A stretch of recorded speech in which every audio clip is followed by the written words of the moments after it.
show host to date. Let's see how true that is. Martin Short is one of the nicest humans in Hollywood. And yet in comedy, there's no one as savage as him. You look like someone freeze-dried Prince Harry. You don't trust your talent. No, smart. From asking a Jewish World War II veteran this question, What's your big beef with the Nazis?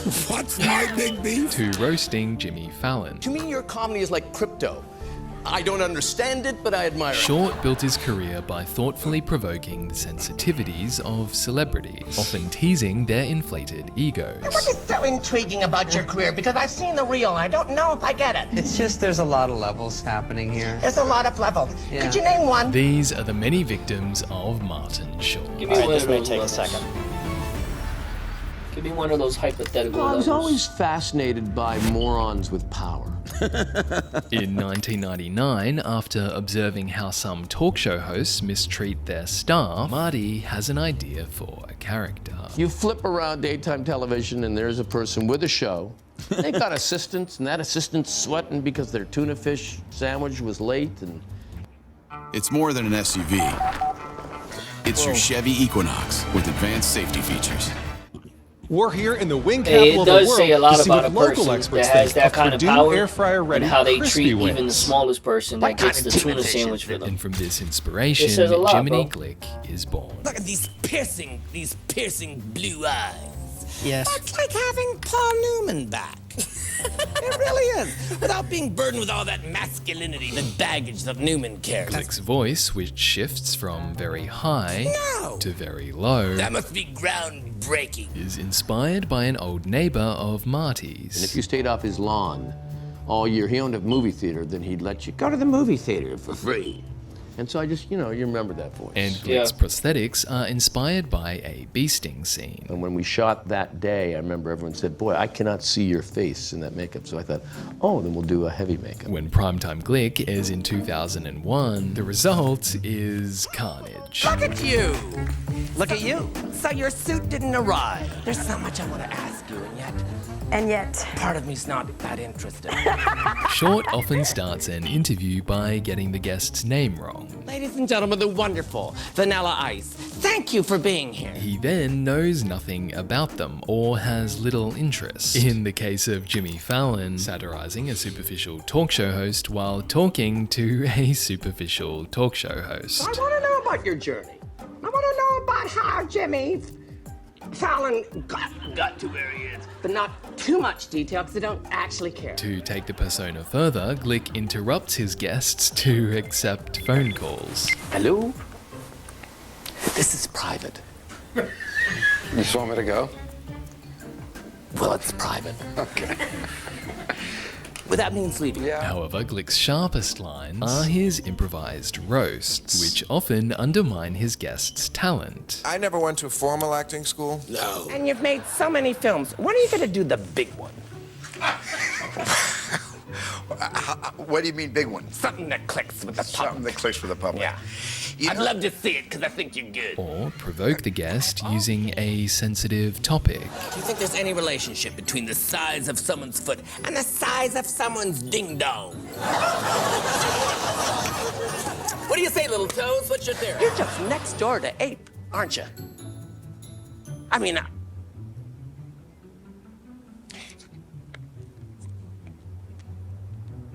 You're a Republican. According to Short, with the exception of one bit in his interview with Steven Spielberg, the show is 100% improvised. Jiminy Glick was all improvised. Which makes it even more impressive when Glick takes information that a guest reveals early in the interview. you started at 14 or something. 8 years old? 8 years old. Yeah. An education, I guess, went out the window. Well, I was homeschooled. And then later returns to that information to create multiple punchlines. You were in Avalon. Avalon, yeah. I played Barry Levinson as a child. It's sort of autobiographical. Barry Levinson directed it? What? See, this is going back to, had you gone to real school, you realize that directing is not something, it's not the word. No. It's directing. Yeah. Lord of the Rings. Yeah. I know this story. children eat each other. They're in a plane crash. Oh, that's the Lord of the Flies. What's your film? Lord of the Rings. Well, it's 2 books, you know. Lord of the Flies is a book as well. Oh my goodness, so you did learn something from that homeschooling. Well, With the exception of addition, subtraction, reading, and writing. I bet the prom was tough. What do? You get in a limo and just circle the block? Because the actors have some understanding of what's coming, they tend to laugh and play along. However, comedians often try and compete with Glick. The wonderful Jerry Seinfeld. Opens his interview by cutting off Marty's opportunity to roast him, instead launching into one of his own. I just want to say I'm a huge fan of yours. I've watched your show for years, even though it's been kind of hard to find sometimes. You've been such a great supporter of all of us in show business. Well, you know, of course, are not. And yet it doesn't diminish your great joy for being around, for being kind of a barnacle on the hull of show business. And yet you still, there's no bitterness about you. That's what I like. When the roles are reversed, however, and Glick unleashes, Jerry appears kind of uncomfortable now that he's the brunt of the joke. And one night we got together and watched your special. You kept going, why do people, I can't remember anything else, but it was the phrasing was very unique. And Right. some people would say, boy, he seems so kind of bland and there's a nothingness there, but I don't feel that. I feel that there's a wisdom to you. In Marty's autobiography, I Must Say, My Life as a Humble Comedy Legend, he writes that the freeing thing about his Glick character is the ability to say the worst My thing life as a and comedy have humble fingerprints on legend. it. And of all 60 interviews Glick My life does, as a humble there are icon. only I'm 2 just a where it humble appears icon. his guests take it That's a personally. track title for This is you. the Humble icon. craziest f***ing interview I've ever done. Humble in my icons. life. Okay, wonderful. This is legendary comedy producer Mel Brooks. He's Jewish, served the US during World War II, lost family members to the Holocaust, and just had this exchange with Marty. Show business. Is it still not ready to accept someone who is Jewish? When every day feels the same, one man wants more. I need an adventure. So Ken goes to Expedia, the one place you go to. But only Jews are in show business. Right. I don't know of one Gentile that's ever succeeded in show business. What's your big beef with the Nazis? What's my big beef? You're always knocking the Nazis. Oh, it's time for Mel Brooks to knock the Nazis, it seems. Mel Brooks leaves the interview graciously. However, Edie Falco from The Sopranos isn't as accustomed to Glick's format, and is taken aback when he's more aggressive than usual. It's like when I just heard the Tysons split up. That seems sad too. Tyson split up with who? Shh. I got more questions. Sorry.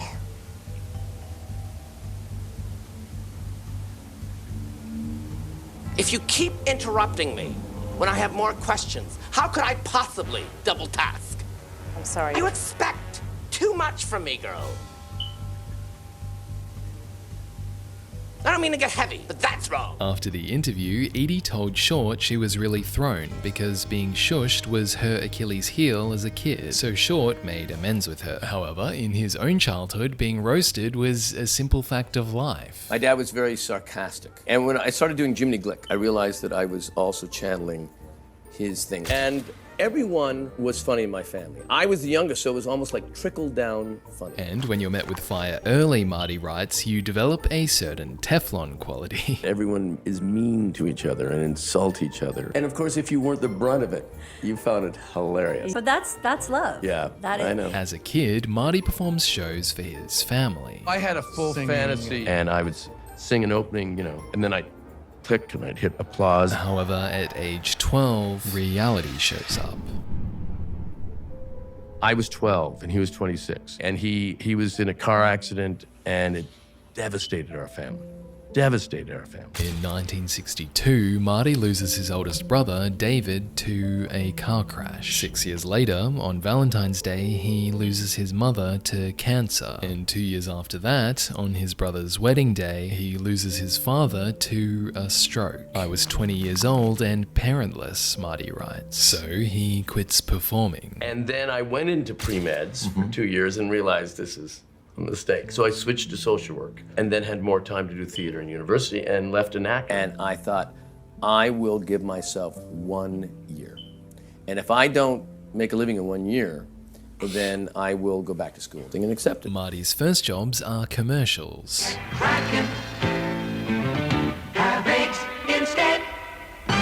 However, he's also cast in a Toronto play and meets a woman who'll change his life. I remember the first night we made love. We checked into the Four Seasons Hotel in Toronto. I was 24 and I looked about 16. And Nancy was 22. I said, my wife and I would like a room, please.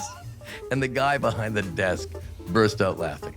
He just burst out laughing. In 1980, Marty and Nancy Dolman marry, and it's also around this time that Marty breaks out with his character comedy. Thank you for being so decent, I must say. Through this character, Ed Grimley, Marty gets cast for SCTV, a popular Canadian sketch show that previously produced the likes of John Candy and Eugene Levy. I'm having some degree of difficulty getting through high school. Writing for SCTV, Short creates characters like Irving Cohen. What the hell are you doing with that thing? Get away, Edie! And Jackie Rogers Jr. Well, may we proceed, Mark? These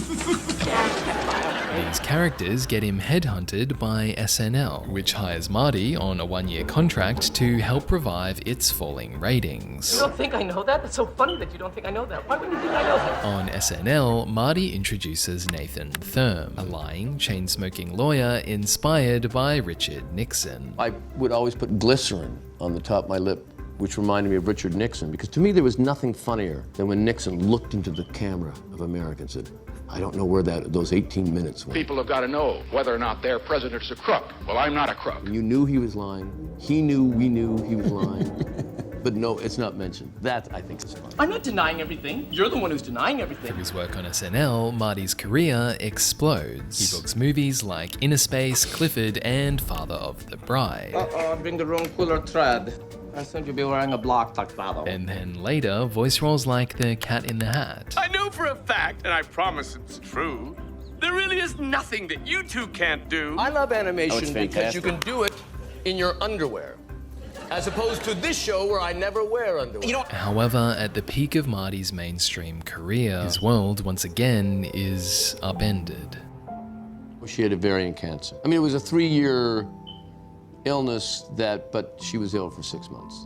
On the 21st of August 2010, Marty loses his wife, Nancy. And yet, Marty writes, my natural tendency, no matter what difficult period I'm going through or have been through, is to be happy. Any kind of loss or tragedy that happens in your life, one either becomes defeated and scarred and branded for life by it, or empowered. At 20, I knew something about loss that no one I knew at 20 knew about. As an artist, it makes you liberated. There's a yin for a yang, and the positive element of that tragedy was to be liberated. When Marty returns to comedy, he enters a new era doing what he does best. When buying a new toy for the kids, you want to pay right away. But buying a new toy for you? Roasting the hell out of people. Let me just say, there is no one better than you at milking a living off a dying medium. To me, your comedy is like crypto. I don't understand it, but I admire it. Oh my God, your skin is so youthful. I was looking backstage, I thought, is that one of the Winklevoss twins? And the word jaundice barely comes to mind anymore, right? On talk shows, Marty is arguably one of the most entertaining guests ever. And you just know when he pulls that "you look great" line that the roast is on. No, but you look, really, you have the sex appeal of a middle-aged Rudy Giuliani. The last time I was here, you were disheveled. You smiled and a hunk of makeup fell off. It was shocking. Though the list of roasted show hosts is long, Have you had your skin resurfaced? no one receives it more than Conan. Because listen, there's a lot of pressure to stay looking good, as you know. So how does it feel to have buckled? You look more Irish, by the way, every time I see you. You look like the film negative of Django Unchained. You make Mike Pence look like a character in Black Panther. After being roasted by Marty across 26 different interviews, Conan has since developed a genuine friendship with him. We are really, truly great friends. And it's the same with Steve Martin, who turns roasts with Marty into a kind of collaborative art form. I gotta be honest, I never got Marty's humor. Because, I'm a reader. Steve is endlessly creative. He's always writing. He never gets any writer's block. As much as we pray for it, he doesn't. And did you know that Marty's movie Santa Claus 3 has been streamed, downloaded over 100 million times? I did not know that. Because the CIA uses it for torture. Steve, of all the people that I have a fake show business relationship with, I feel fake closest to you. Aw, buddy.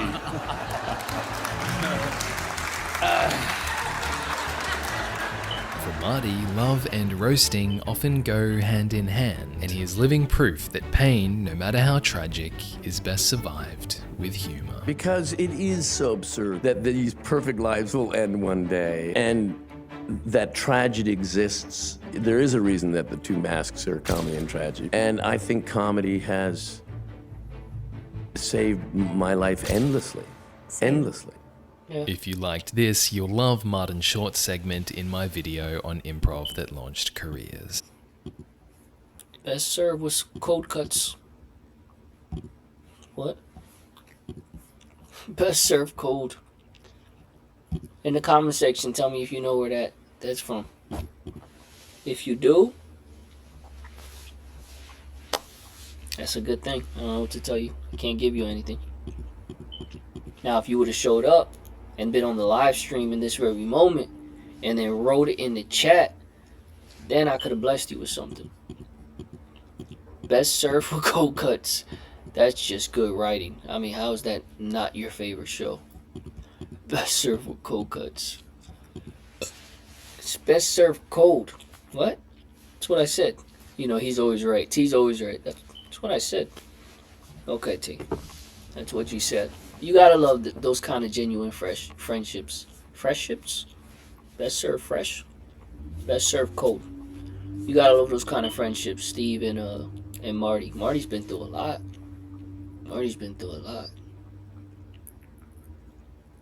Never know what people are going through. Alright, chat. I'll see y'all tomorrow. I wanted to tell you, I'll show y'all, why not? Marty,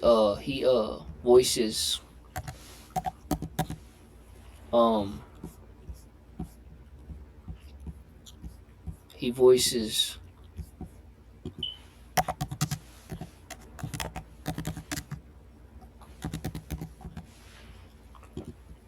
a character from one of my favorite movies. You want to hear his character? This is his character. YouTube's probably gonna make me cut this.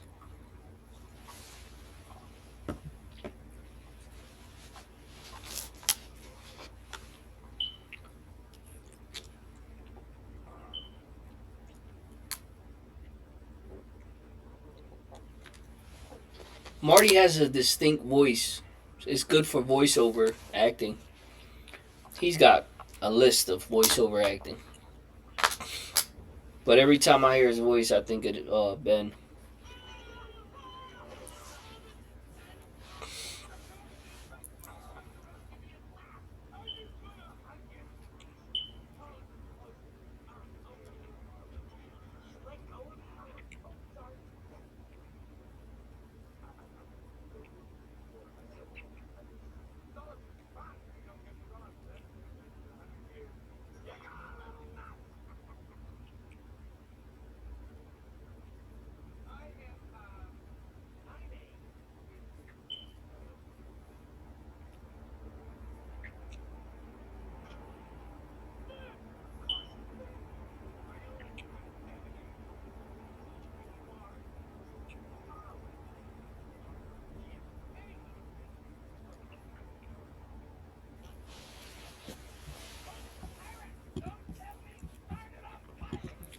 Hey, Martin Short might be, and we don't have to do this. We don't have to compare other people to other people.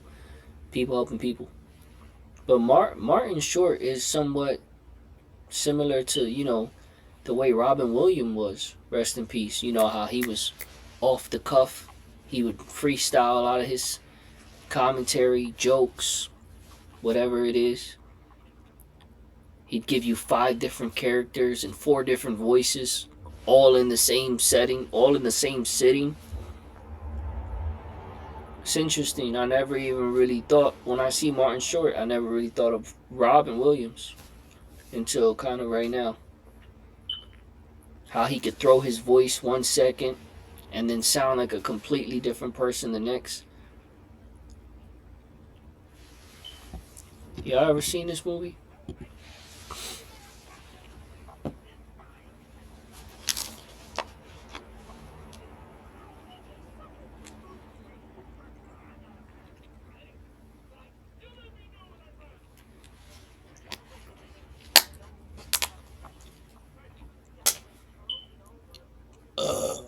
Pardon me.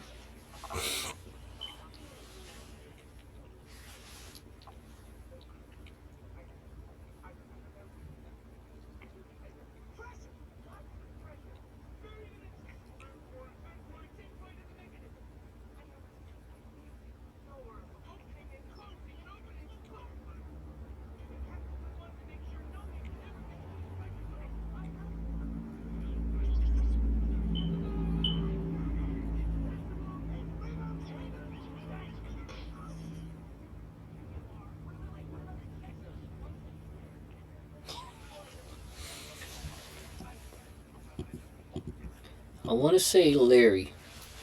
I gotta use that one of these days. I want to say Larry.